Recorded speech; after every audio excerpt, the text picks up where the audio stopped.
Okay, the customer, this is CVO, so the customer upgraded from the boom audio to the Rockford 5x7. I would have never did that.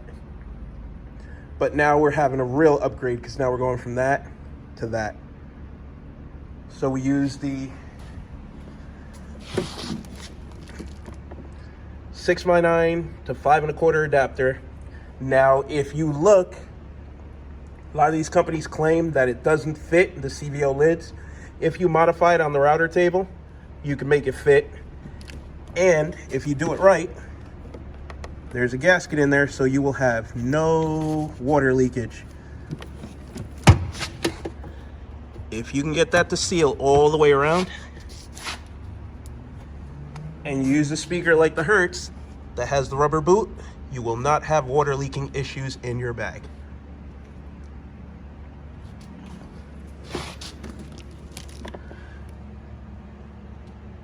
Pulled the boom harnesses completely out. Use the factory hardware to hold the block off plate in place. We wired in the customer's sequential turn signals.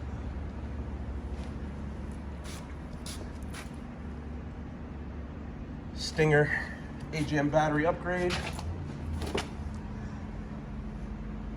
We have two Sound Digital evox 800.4s. Our custom acrylic, our custom Lexan amp mount. XT60 quick disconnects.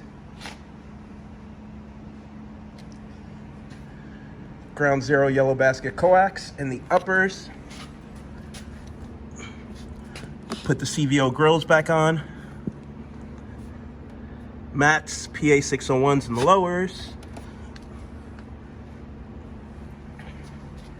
This one's almost done. That's what the factory CVO harness looks like removed.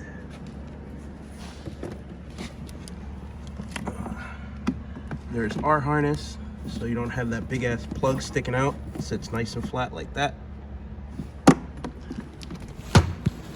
Okay, so CVO's done. We got a bunch of work we put into this. You can't tell there's a lot of work in it because everything looks completely factory.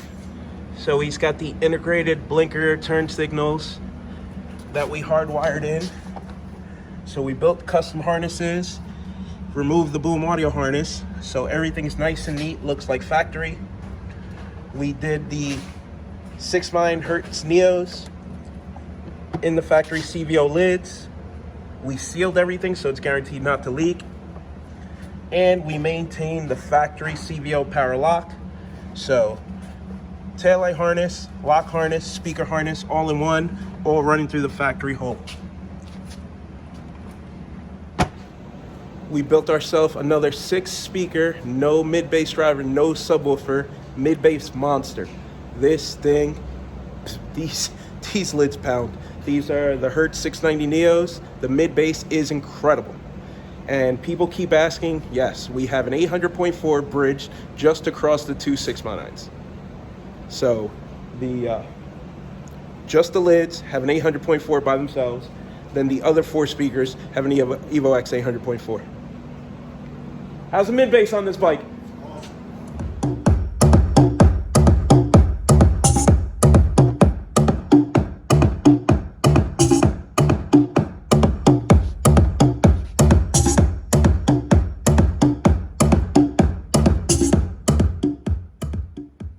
Mid-bass monster.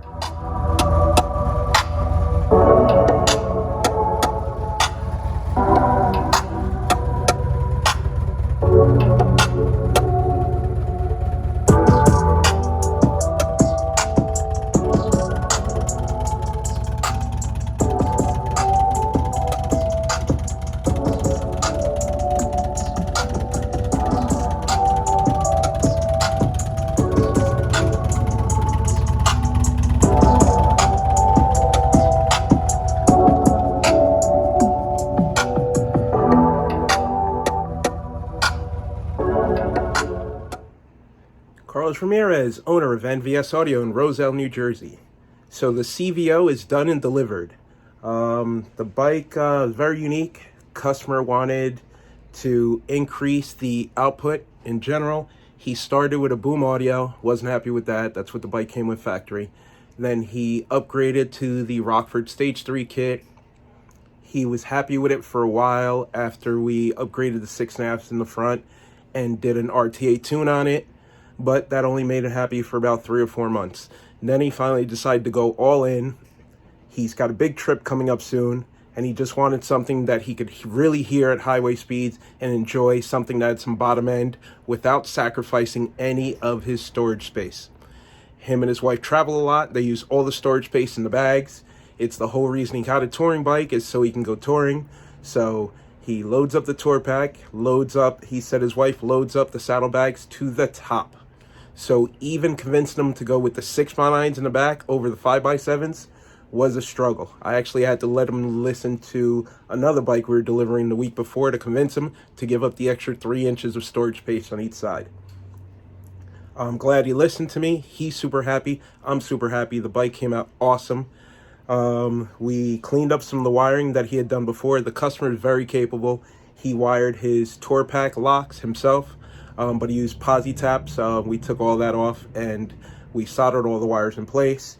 All the harnesses look factory now. He did his own lights on the saddlebag lids. We just integrated that into our harnesses, so we completely removed the boom harnesses. We used the holes that were in the saddlebag from the boom harnesses to run our harnesses. Everything looks completely factory. This is a 2 amplifier. We use 2 evox 800.4s. The first one is running the mid-bass, 6.5-inch mid-bass coaxials from Ground Zero in the fairing, and then we use the MMats PA601 CXs in the lowers. He wanted really good mid-bass, and everything had to be weatherproof, so the Hertz SPL Show Neo 690s got the nod in the tour pack lids. We used 5x7 to 6x9 adapters from American Hard Bags, and then we modified them so it would fit around the factory locking system. Everything worked out great. The fit and finish is amazing. The tour pack lids are still waterproof because we used the gasket seal, and everything made it together with stainless steel hardware. The fit and finish is perfect. I'm super happy with it. The client's super happy with it. Check it out. We're running 2 Sound Digital Evo X 800.4s. The first one, channel 1 and 2. We're also running a DSR1 DSP. So channel 1 and 2 on the DSP run to channel 1 and 2 on the first 800.4, which run the Ground Zero Yellow Basket coax in the fairing. Channels 3 and 4 on the amplifier corresponds to channel 3 and 4 on the DSP, which are running the lowers, which is the MMats PA601 coaxials, and then channel 7 and 8 on the DSP run into the second amplifier, the second Evo X 800.4 that we have bridged, giving us 400 watts per side into the 6x9 lids.